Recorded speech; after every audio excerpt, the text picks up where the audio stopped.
Depuis quelques années, un nom revient souvent dans les conversations, les cérémonies de prix et les débats sur le futur du cinéma. Ce nom, vous le connaissez. A24. A24. A24. The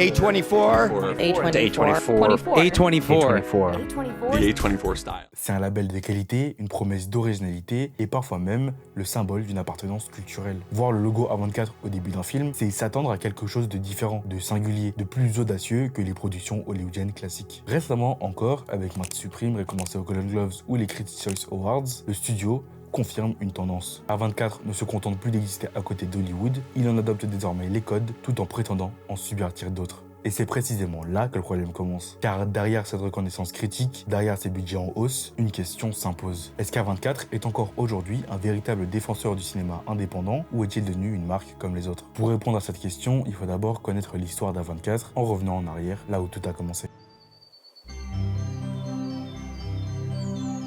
A24 est fondé en 2012 à New York par 3 hommes, Daniel Katz, David Finkel et John Hodge. Ces 3 fondateurs sont des professionnels aguerris. Ils connaissent la finance, la production et la distribution. Et ils connaissent surtout très bien Hollywood. Autrement dit, A24 n'a pas du tout été créé sur un coup de tête. C'est une structure qui a été pensée intelligemment à l'intérieur même du système. Contrairement à ce qu'on pourrait croire, à l'origine, A24, c'est pas du tout un studio de production, mais un distributeur indépendant. Son objectif principal, c'est alors de trouver des films d'auteur, souvent à petit budget, et de leur offrir une meilleure visibilité, notamment face aux grands studios. À cette époque, le cinéma indépendant, il a énormément de mal à trouver sa place dans les salles de cinéma. Et A24, ça ils le savent. Et donc, ils viennent avec une approche totalement différente. Une sélection de films pointus, une forte confiance dans les réalisateurs, et surtout, une stratégie marketing moderne, proche des réseaux sociaux. Dans un Hollywood complètement saturé par les reboots et les suites, A24 fait le pari inverse. Accepter de ne pas plaire à tout le monde. Le studio récupère des films que d'autres studios ont rejetés ou trouvés trop risqués, des films souvent trop étranges, trop ambigus, pour un marché obsédé par les licences et les franchises. Spring Breakers, c'est le premier grand coup. C'est un film provocateur qui divise autant qu'il fascine. A24 ne cherche pas du tout à le rendre acceptable, et justement, ils viennent appuyer sur ce qui dérange. Et ça marche. Très vite, le public commence déjà à associer le logo A24 à une promesse esthétique. On sait pas exactement ce qu'on va voir, mais on sait que ce sera différent. Et cette promesse devient donc un moteur d'adhésion extrêmement fort. À tel point qu'on commence déjà à parler de films A24 alors que le studio ne produit encore rien. C'est les choix de distribution qui créent cette cohérence esthétique. Mais du coup, une question apparaît. Est-ce que cette cohérence est une richesse ou le début d'une norme? En 2016, A24 franchit un cap décisif en produisant Moonlight de Barry Jenkins, un film qui va bouleverser la trajectoire du studio.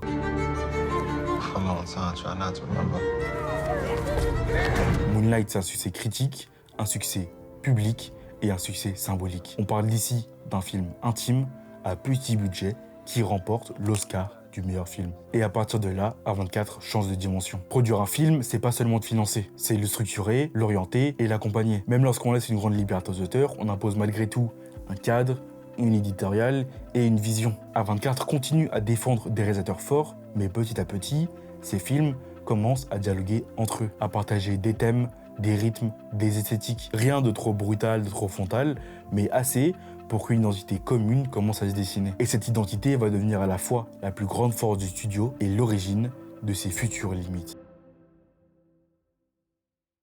Aujourd'hui, on reconnaît souvent un film A24 en quelques plans. On y reconnaît une certaine photographie, un certain rythme, une certaine manière de filmer le malaise, récits souvent tournés autour de la jeunesse, le trauma, l'identité ou la crise existentielle. Le studio s'impose particulièrement dans le cinéma de genre, notamment dans l'horreur, dans ce qu'on appelle l'elevated horror. On y retrouve par exemple Midsommar, The Witch ou encore Hérédité. Ce cinéma, il a énormément apporté. Il a redonné de la crédibilité à des genres artistiques longtemps méprisés, mais il a aussi créé des attentes. Et ces attentes sont devenues des règles implicites. Aujourd'hui, beaucoup de films A24 semblent être conçus pour être pensés comme tels, comme s'ils devaient cocher certaines cases esthétiques pour exister dans le catalogue. Et c'est là que la démarche post-moderne du studio commence parfois à tourner à vide. À ce stade, c'est important de comprendre une chose essentielle. A24, c'est plus seulement un studio, mais c'est aussi devenu une marque. Et cette transformation, elle passe pas seulement par les films qu'ils produisent, mais aussi par la manière dont ils les vendent. Le marketing, c'est plus du tout un outil secondaire, il l'est maintenant au cœur même de l'identité du studio. Et le cas de Marty Supreme est particulièrement révélateur. Marty Supreme is an American film that comes out on Christmas Day. 2025! Dès l'annonce du projet, A24 ne met pas en avant une vision artistique ou un discours d'auteur. Le marketing se concentre presque exclusivement sur l'image, les icônes dans le film et le potentiel viral. Tout est pensé pour exister sur les réseaux sociaux avant même d'exister dans une salle de cinéma. On parle plus du tout du film comme d'un récit ou d'une expérience, mais plus comme d'un univers esthétique. Et c'est pas du tout un hasard. A24 a très bien compris que son public, en majeure partie jeune, cinéphile et connecté, consomme le cinéma autant comme un objet culturel que comme un signe d'identité. Là où A24, à ses débuts, attirait un public pour la simplicité brute de ses films, parfois incompris, parfois dérangeants, le studio aujourd'hui semble anticiper la réception avant même la création. Le marketing précède l'œuvre, il en dessine les contours, les attentes et les réactions. Et on est face à une logique très proche de celle des grands studios, mais appliquée à un cinéma qui se revendique encore comme indépendant. C'est donc à ce stade qu'il faut se poser la vraie question, celle qui dérange. Quel est le problème d'A24 aujourd'hui ? Alors attention, le problème c'est pas que les films soient mauvais, loin de là, ça serait trop simple et surtout faux. Beaucoup de films A24 restent intéressants, bien réalisés et ambitieux.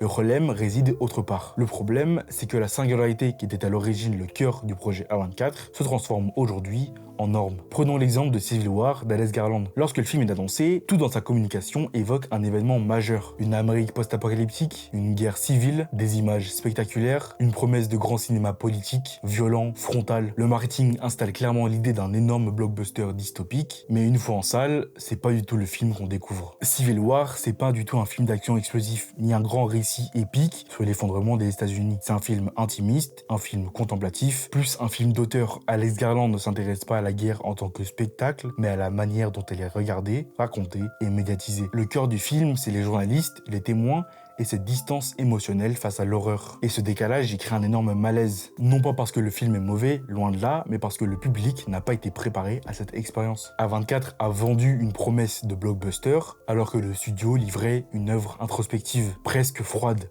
volontairement frustrante. Et c'est là que se situe le vrai problème. A24 joue aujourd'hui sur deux tableaux. D'un côté, le studio cherche à grandir, à produire des films plus ambitieux, avec des budgets plus élevés. De l'autre, il continue de défendre un cinéma d'auteur qui refuse les codes des grands studios. A24 doit donc faire un choix, et c'est peut-être ça le nouveau visage du studio. Des films extrêmement efficaces visuellement, parfaitement calibrés pour circuler dans l'écosystème des réseaux sociaux, mais de plus en plus frileux lorsqu'il s'agit de prendre une position forte. A24, c'est aujourd'hui une entreprise valorisée à plusieurs milliards de dollars. Et cette réussite pose une question. Peut-on encore prendre de vrais risques artistiques lorsqu'on devient une institution ? Lorsque chaque film doit non seulement exister artistiquement, mais aussi respecter une image de marque, une communauté, une identité visuelle cohérente, la liberté créative se réduit mécaniquement. A24, c'est plus seulement un défendeur du cinéma indépendant, mais c'est aujourd'hui un acteur principal de l'industrie. Et à ce titre, il est soumis aux mêmes logiques que les autres. Croissance, rentabilité, visibilité et expansion. La différence, c'est qu'A24 habille ses logiques d'un discours esthétique et artistique extrêmement séduisant. Et c'est précisément pour ça qu'il ne faut pas tomber dans une idéalisation aveugle. Alors attention, petit disclaimer, j'ai rien envers le studio, je respecte énormément le travail, c'est un très bon studio qui ont apporté énormément au cinéma d'après moi. Cette vidéo, c'est pas du tout une critique du studio, c'est juste une analyse de ce que le studio est devenu par rapport à ses débuts et comment est-ce qu'il s'est transformé par rapport à l'industrie. Si la vidéo vous a plu, n'hésitez pas à liker et à vous abonner. Et n'hésitez pas à nous dire en commentaire ce que vous avez pensé de la vidéo. Et si vous voulez qu'on fasse la même chose sur un autre studio, n'hésitez pas à nous le dire aussi. Si le contenu vous a plu, je vous invite à aller en description pour suivre nos comptes, que ce soit politique, combat, musique ou cinéma sur TikTok et Instagram. Et je vous dis au revoir et à la prochaine pour une nouvelle vidéo.